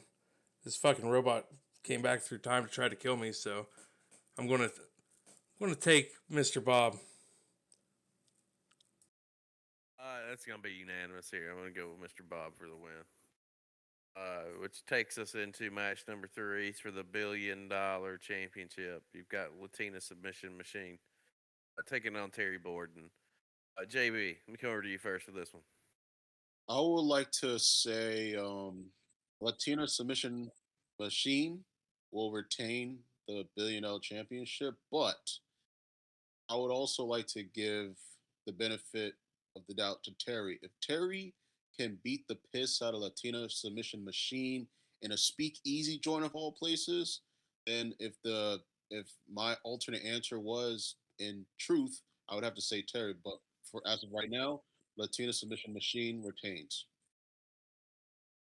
So, Gator. I want to say Terry Borden because I only want to see what kind of new Hogan gimmick Terry Borden can come up with the $1 billion championship. So my hopes and dreams are all on Terry Borden, and I hope he doesn't fail me. Brother. Okay. Ah, yes. I'm gonna go with LSM. LSM pulls this one out, retains. I think she's got a lawsuit on her hands, but I think she retains. Mr. Price. I mean, I'm a sucker for Hulk Hogan parodies, so I'm excited to see for Terry Borden. LSM is a fun read as well. Interesting character. I expect that this one is a match where I'm going to enjoy really reading the work and getting a couple laughs out of it. But at the end of the day, Terry Borden is far and away the best character that handler has. It's the only one that doesn't put me to sleep. So I'm expecting big things from Terry Borden. God damn. Yeah, fuck you, Oh brother. wow! Yeah, no shit. So by the time this podcast comes out, I guess I can throw a little spoiler down there for you. I'm cutting a promo in all jumbled Spanish because Latina's obviously Hispanic. Right. So Spoilers. there's your little teaser, and be prepared to put it in a translator if you don't know Spanish because it's yeah, you might want to do that. ¿Cómo estás tú, Um, comprendo? it's gonna be fucking hilarious. That's all I can tell you. And I have to disagree with Mr. Price. Terry Borden is not the best handler that they're the best character this handler has. That goes to the one and only John Hamill, which you guys have not been introduced to just yet. I will say, I mean, we all have a right to be wrong, Chris. You know, it's yeah. okay. You can know that one. I'll say if it was Terry Borden versus Robert Main, it wouldn't be in the fucking opener. That's a good I point, agree. too. That's main event. Main event night 3 all day, every day. Man, that's it. That's it. No, Now that seriously, I'm back, story. now that I'm back, Bobby. I'd like to chime in my pick for the match. I'm going to say this in a way that Tina Submission Machine can understand. Yo tengo la enfermedad de vacas locas. So feel free to go ahead and look up what that means. She'll understand, as well as maybe a few other of our bilingual and polyglottal friends out there listening. But I don't want to pick against another member of Bob, but I'm forced to. I'm going to go Latina Submission Machine, just because she's new. She's doing things. She's making moves, coming into her own in the Fed. And that's no slight against Mr. Borden or Mr. Borden's handler. And that's also because I have other ways to slight Mr. Borden's handler. Oh my god. JB, did we get your prediction on this one? Yeah. Okay, Yeah. so we're moving on into match 4. It's no, we can skip that one. That's not important. Match 5 on What? the card. Wait. Oh, Oh. come on. Match 4 on the card. Charlie Nichols versus Dick Powers in a death race match. On the dick. Yeah, let me come over to you first. Give me the concept of the death race match. Dick Powers, Charlie Nichols. I'm actually gonna pass that one over to Gator because it was his concept, I believe. And I'm going to pass it over to Theo because I have no idea why I chose that match or what it means. Awesome. So, night 3 takes place at the Chicagoland Speedway. So it's kind of just a big oval racetrack, and then there's all kinds of shit in the middle. And I guess the match is gonna take place in boxcars around the fucking racetrack. I honestly, I don't know. Is it Oh, a okay. match? Is it like fucking bumper cars? Like, what's going on here? All right. I like that idea better because it's going to be wacky racist. That's well more fun. No, I think the idea behind it was so the match takes place on the actual track while there's cars speeding around doing a circuit, and basically me and Charlie have to fight while there's cars driving into us or attempting to run us over. And I guess it's going to be winner by knockout, but it could be a pinfall, it could be a submission. I really don't know. I didn't put much thought into it. I just thought the idea was cool. It's a human. This is a human game of Frogger that's gonna transpire Yes. as a throwback for us old heads out there. Play modern video games. It's like playing on a match from Smash Brothers, like the big blue racetrack or the Mario Kart levels, right? Yeah, Where, yeah, it's like playing on F-Zero. Yeah. Mm-hmm. Let's get some predictions here. JB, chat me up. Charlie Nichols, Dick Powers. Who you got? Who I got? Okay, well, I've had my fair shake with Charlie Nichols in the past, but I've also had a fair shake with Mr. Dick Powers too. But in a death race scenario, I would have to give it to Dick Powers. Will Dick Powers survive oncoming cars and shit? So I don't know about Charlie because we all know about the story of Charlie, right? So I'm gonna have to say Dick Powers. Maybe his dick will stop the cars from hitting them or something. I don't know. Great choice, great choice. I gotta ask. In your shake with Dick, did you shake more than twice? Probably. If you shook more than twice, you're playing with it. Yeah, you know what? I have a follow up to that, and if you do that in a public park, then you're gonna be arrested, and you got to register. Shake it more than twice. You're playing with it, brother. TK, Charlie Nichols, Powers, shaking bacon. Well, I think if Dick wants it, Dick can have it. So I'm going to go with Dick. That's so dirty. I know. I think Charlie's going to get Dick down. Ooh. Urban. Well, I'm going to have to disagree with my partner there. I think that Charlie Nichols is one of the finest dick beaters in the XWF, and he's going to beat that dick all over that racetrack. I'm going with Charlie, just because I guess he has to win sometime.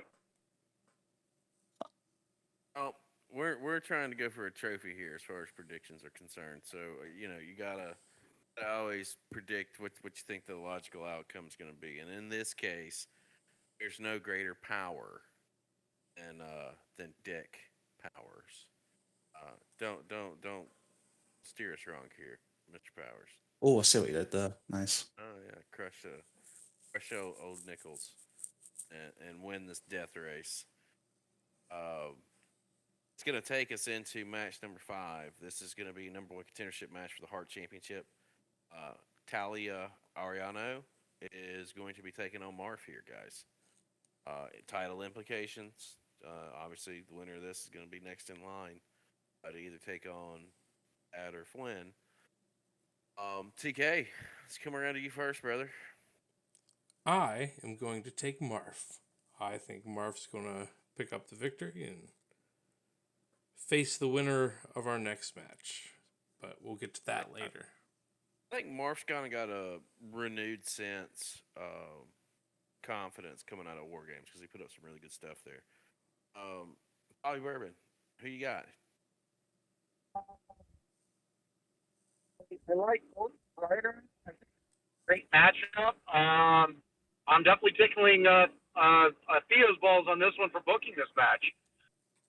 So credit to the bookers on this one. These are two competitors that are placed right with each other in the exact right spot. That said, shit. I don't want to have to go to a coin flip. I'd hate to have to do that for any of these matches. So I'm going to have to say, I'm going to be different. I'm going to say Talia, just to be a little variant there. I think that Marv, again, all the credit in the world.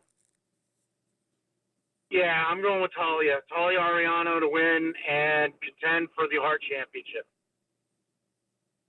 JB, comes around to you, sir. Well, personally, okay, like I said before, I've had a good shake with both of these characters, and where they are right now is astronomically awesome. Talia came back strong as hell. Big ups to her. So I would have to say Talia is the contendership. Marv, he comes second, but Talia, number 1 for me. Brings me over to you, Gator. No disrespect to Talia, but I think this is a win for Marv. Like, no question. I'm gonna have to agree with you, Gator. I think that, and again, nothing against Talia, but I think the Marv character needs it more, and I think that he could do more with it than she would right now. And he, like I said, he's really kind of just. I kind of feel like he's gotten his confidence back after War Games. So he had what role play of the month. It was that month, or maybe right after that he had that honors. And anytime you could score that in a Fed with the talent that we have, to me, is incredible. Theo, let me come around to you for the booking information on this one. Yeah, I mean, there was no backstory or anything to it. It just really came down to looking at who I had available and who I thought was deserving of a contendership match and who I thought would make a tight matchup. And I think, Talia has done very well since coming back from what sounded like was a pretty lengthy hiatus. And Marv, has kind of waxed and waned the last couple months, but I think he's on an uptick. He's put in some of his best stuff lately, and I think, like you guys have said, he's got kind of a renewed confidence going on. So I think it's going to be an extremely difficult match to judge because I think both role players are capable of putting out some really good work. So yeah, I'm just excited to see what they can do. Going to take us into match number 6, semi-main event on the show, semi-main event for the weekend. It is for the Hart Championship. This is a match that we've got some story behind with Thad Duke defending against Mark Flynn. This is started months ago with Duke calling out Flynn on television, and which kind of led to War Games and led to a heel turn and all kinds of little twists and turns with this story, all to get Mark Flynn back into the XWF, which was a success on Thad's behalf. This is going to be another one of the, this could have easily main evented any night as well. Let's be fair. But I do think that the placement of this as a semi-main event holds a lot of weight on a card that's on 3 different cards that have a plethora of talent, bar none. Let me start with you, Bobby Bourbon, because the Hart Championship is something that's always been near and dear. What are your thoughts Yeah. on this particular championship match and the build that's got us here? Again, all the credit in the world that both of these guys are continuing on the legacy of bringing relevance and a sense of dignity to the Hart Championship. The story so far has been great.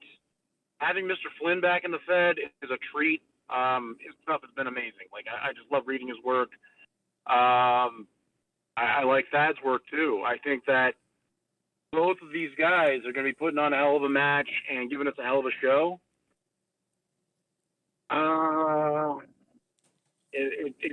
There has to be a winner though, or somebody's going to have to walk out with the Hart Championship, even if there isn't a winner, because it's an Iron Man match. It could go to sudden death. So, Jesus, sorry, this guy's driving like a fucking maniac. Anyways, I'm going to have to pick. Shit, it's tough to say. Because the old adage goes, it's no win Flynn. And Thad has been hot, but out of character. Mr. Duke is pulling double duty.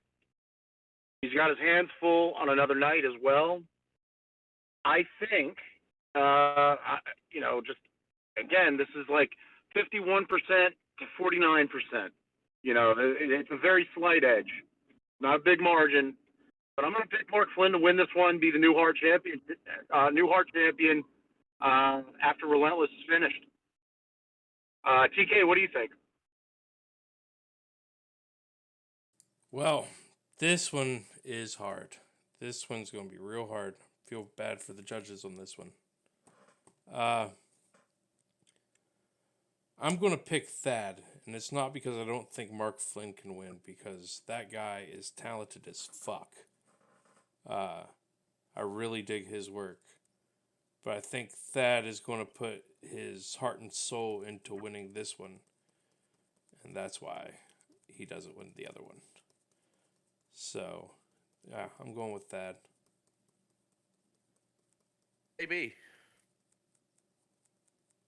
man, oh man, oh man, oh man. Oh boy. I would like to say that okay, both of these guys, when I've worked with them at some point, I saw so much potential and growth with both of them. So it's hard for me, like everyone else in this chat, to really decipher on who should really get that advantage. Who knows? Like what I think what Bobby said was true. There could be like a sudden death. This is like some WrestleMania 13 shit right here, where like that is like the Sean and Mark Flynn is the Bret Hart, and you don't know where the match is gonna go between the two men and the story that was built from the beginning and everything. So I would have to personally say,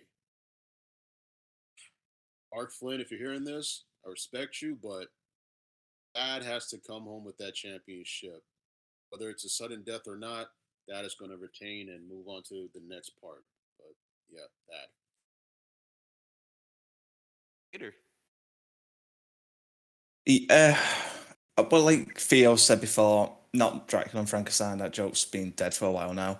Um, but like, how does like the top three matches? Like, definitely for me, this is in the top three. I'm really looking forward to this one.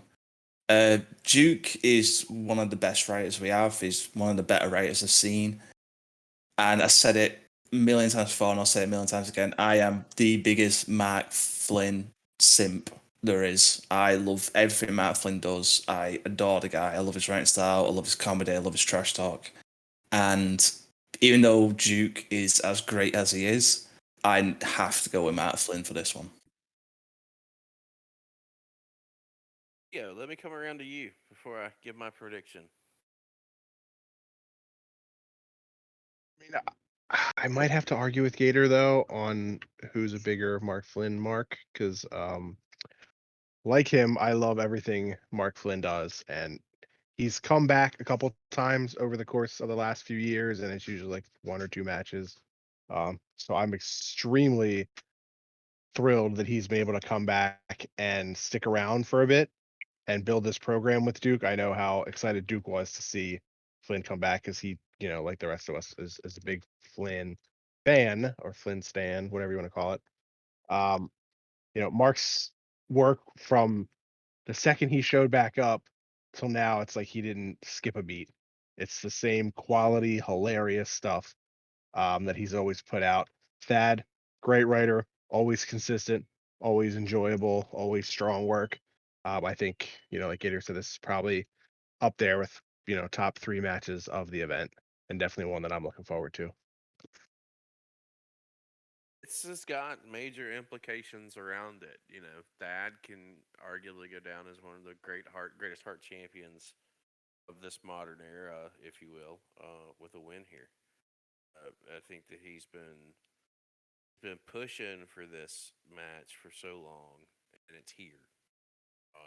And I love that he got Mark Flynn back in the mix, and that there's been this good story that's been unfolding literally over the last 5 or 6 weeks.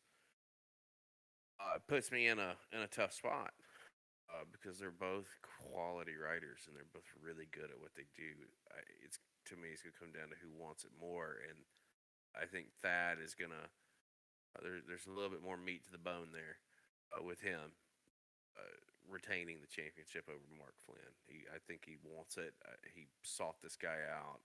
You don't seek somebody out to not bring your best, and we all know what he can do when he's amped up and he's ready to go.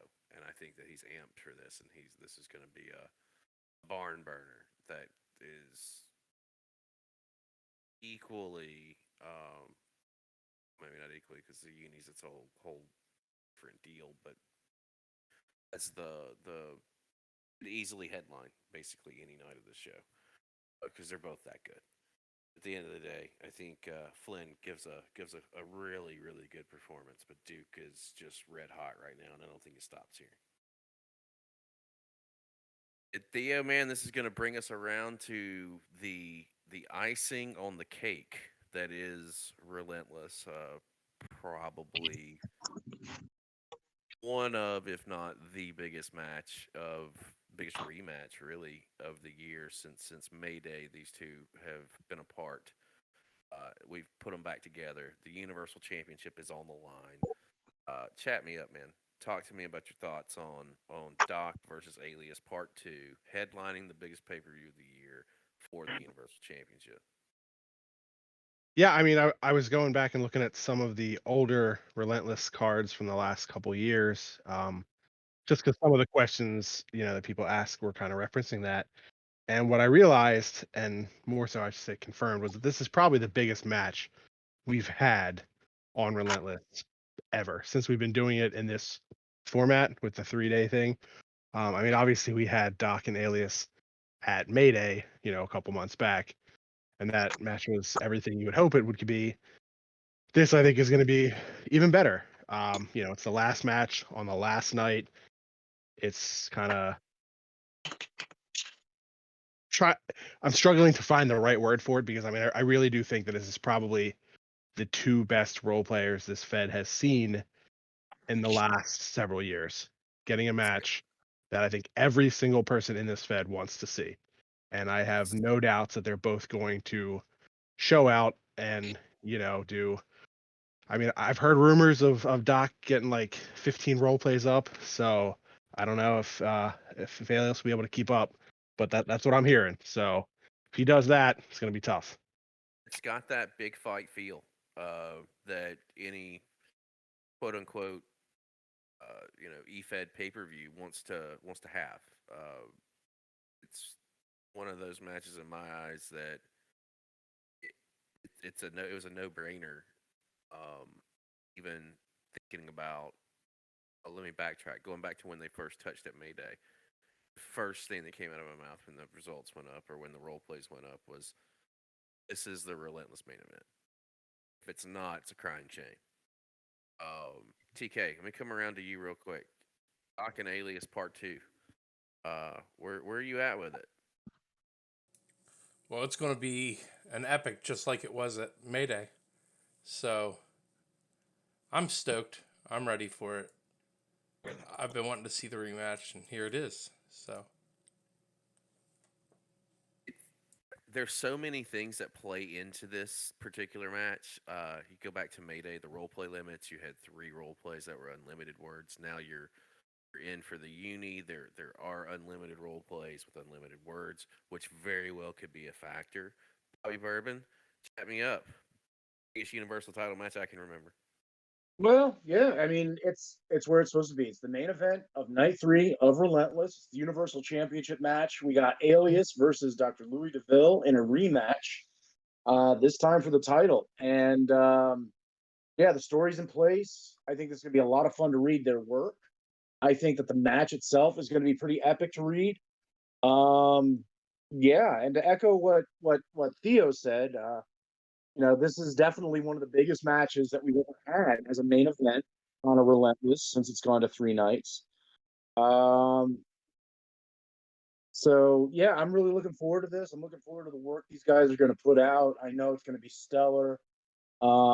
They're really just they're the biggest sale on the flagship show, and with all the eyes that are on the Fed these days, like just not within the XWF, but within the greater EFEDing community, for them to be able to see this, that's going to be a treat too. And I really hope that they focus on a lot of what these guys are writing because they're going to see some stuff that's stellar. And yeah, it's going to knock their socks off. There's a lot of implications within this match that exceed the XWF, and what I mean by that is to piggyback off of something you just said, Bobby. We just did the podcast with Fight the Fight Fed. We had OVW or OCW, excuse me, Splat and Theo. Who else was on that call? UGWC, Fight, NYC, OCW, Splat, and then we had Denzel Porter. Yeah, it was the chat I wasn't allowed to come to because I would have said something ridiculous and just derailed it. So I understand. That's actually 100% true. Yes. Where I'm going with this is where I say implications are so much bigger than just here. There are going to be so many other eyes on this, like you said, Bobby. So many feds are going to take a look at this, and for me personally, like this is one more reason why this match is the biggest match of the year. There are going to be a lot of eyes on this whole show. There are going to be people that usually may not have seen our product before, taking a look at this, and what better way than to display what the XWF has than have arguably the top two writers in the game right now on top, with Alias and Doc. AB, I'm going to come over to you, sir. Give me your thoughts. Well, like I said, like everyone else said, this is a huge match of huge proportions. So, like what everyone else said, when you got the two best riders that this website has, everyone is going to see and going to read everything.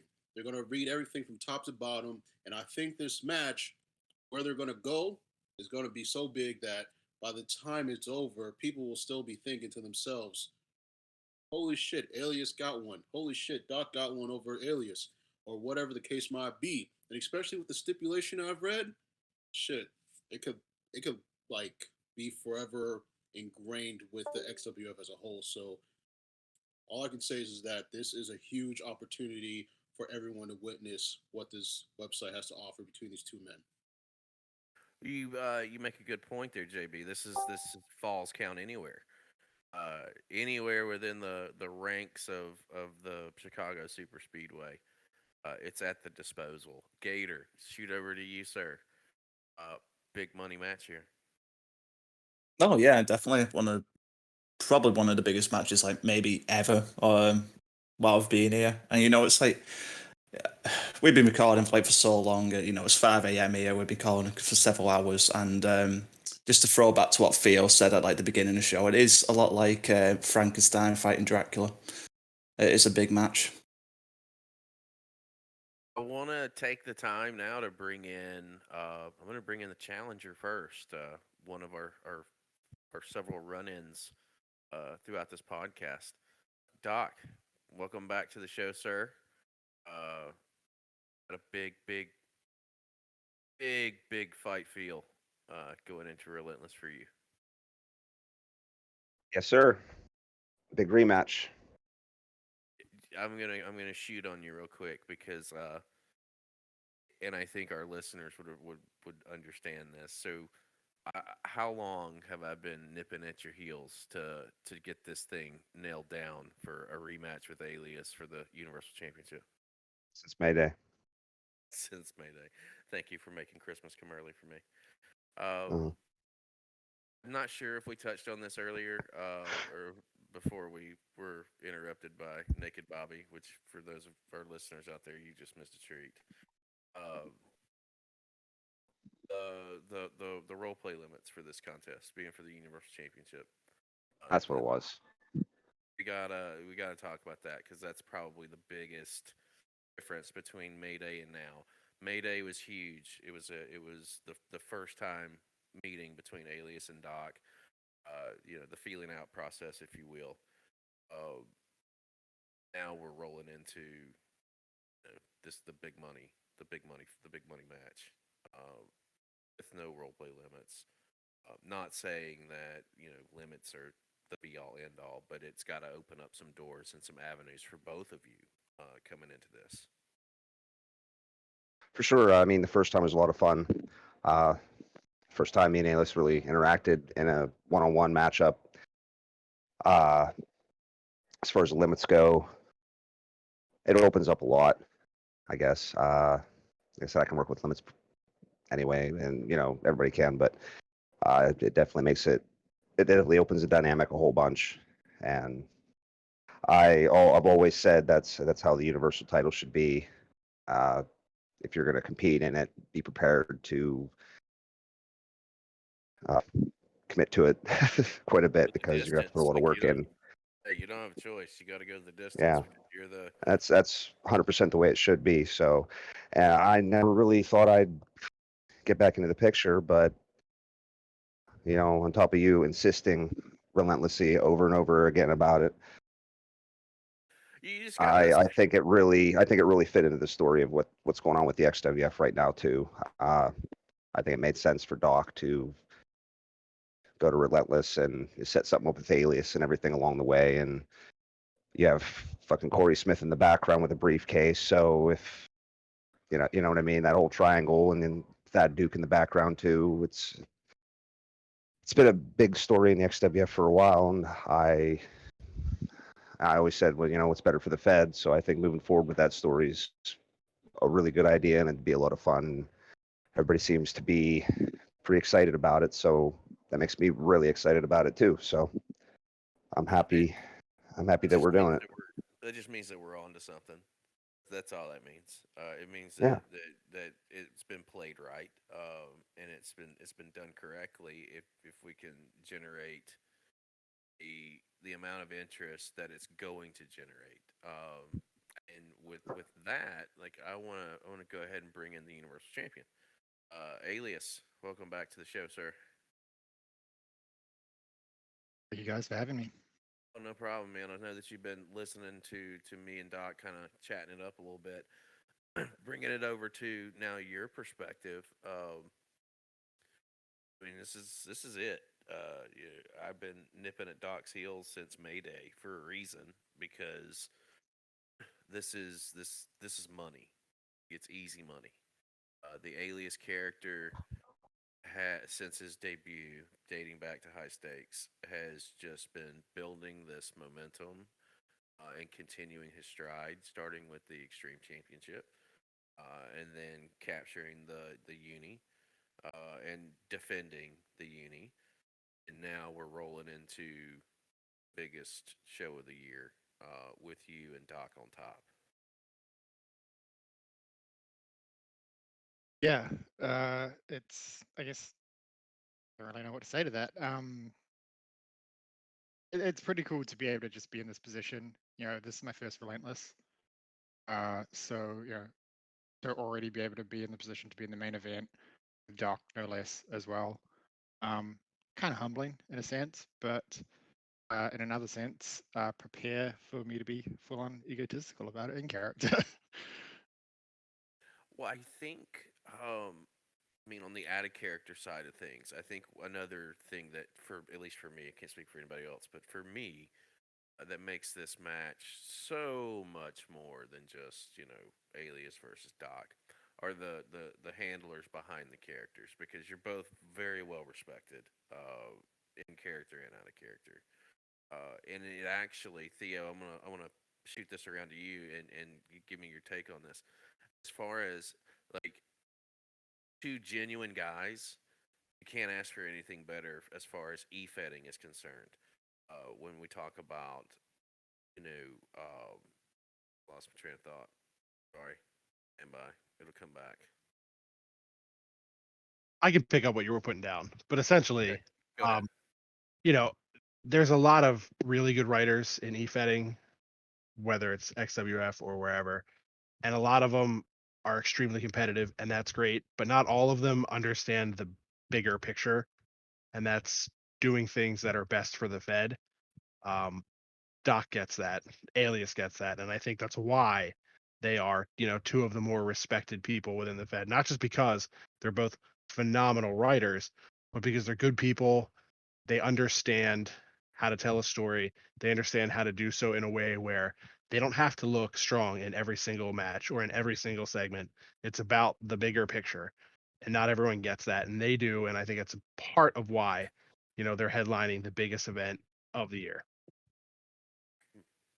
Let's get to the nitty gritty, Alias. What did you, excuse me, what did you learn, from the first take, Doc? Well, you may not want to give that answer because it may divulge some shit. Where do you, how are you going to tackle him this go around? Um, I think I can kind of answer that first question, because I think it does relate to the second one, and that match, and Doc has told this in character, and it's absolutely true. That match kind of put Alias on the map in a way where he had momentum, but he hadn't been established as a full main event player at that stage. That match did it. So from my perspective, OOC, there was 10 years where I wasn't role playing. So that kind of, I guess, reinforced that I could still do this. That I was still able to compete at, that really top level. So in terms of what am I going to do this time, it's looking at the things that have brought me to the dance already. It's continuing on doing what I've already been able to do because I'm up there now. I think I can. It sounds silly saying that when I'm the universal champion, but there's that kind of affirmation that yes, I actually can compete with anybody still, even though there's that whole 10-year break. So yeah, it's just doing what I do, writing the way that I write with this character. That's what I plan on doing. Doc, same question for you, sir. Well, trying to I know what I'm gonna say, but I don't know how to put it into words here. Been in the Fed for a long time. I was, uni champ back in 2015, and from there, I pretty much pissed around in the tag divisions and never really dove into any major things that were gonna keep me handcuffed to the Fed per se. You know what I mean? Because I got real busy there for a while, so I just kind of, like, if I won the tag titles, it wasn't the hugest deal. It was just something respectful to, be like, yeah, I'm still like Alias said, for dipping in and out myself. I wasn't gone for 10 years. I was gone for like 20 prior to that, but to come back after like dipping out for like 6 months or a month or something like that, come back and go for like a small title or something like that was cool. But like for right now, I didn't really, I haven't really went after anything. And like I said before, I didn't really picture it, so what I need to do is, well, what I'm going to do is go back to what maybe really successful back then, and how, how I was universal champion and how I could carry on week to week and be able to perform and compete at the same rate and be consistent and still be happy with everything I'm putting out.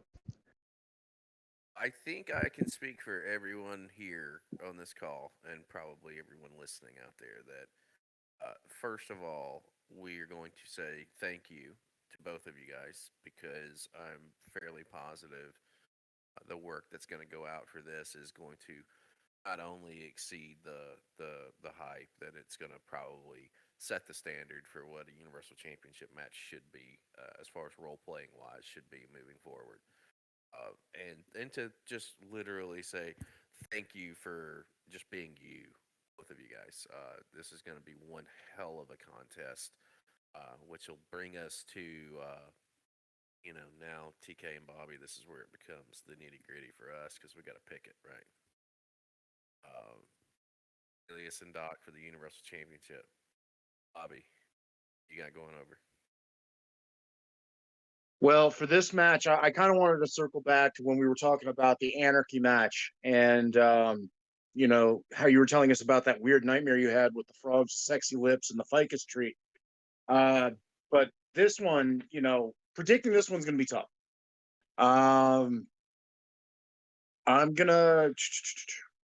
It's going to be tough. Like, it's hard for me to say just because both of these guys, their writing styles, they mesh.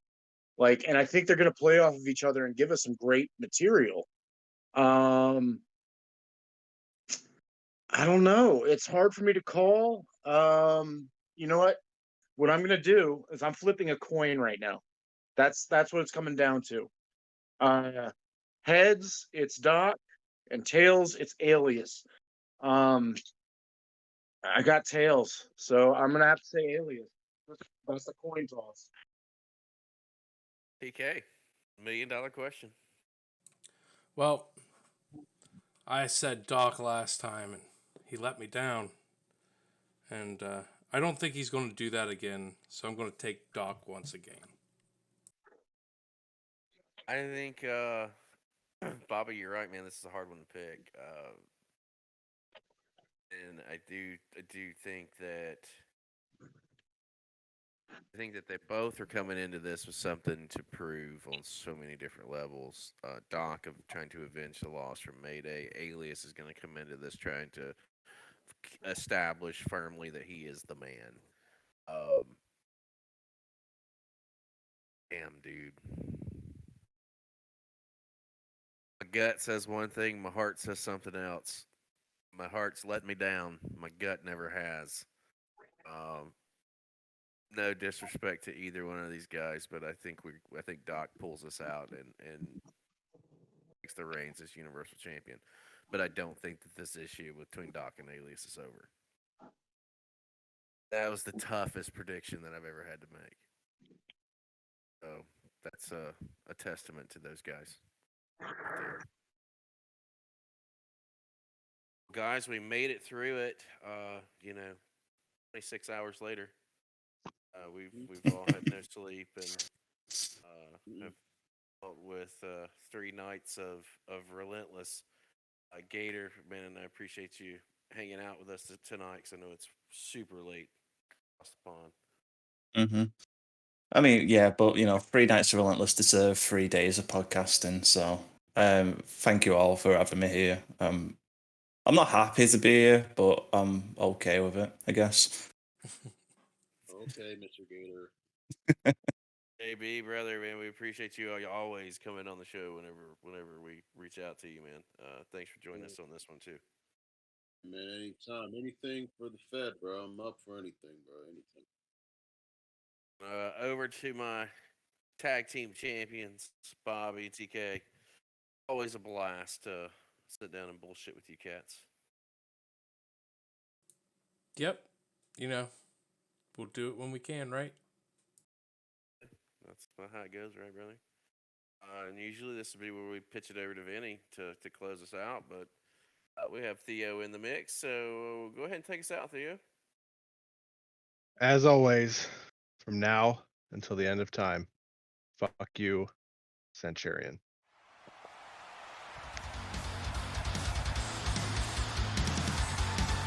Thanks for listening to the XWF podcast. Don't forget to like and subscribe to the XWF YouTube channel. Follow us on Twitter at XWF1999. And don't forget to check us out at XWF99.com. Be sure to join us next time where the action never slows down.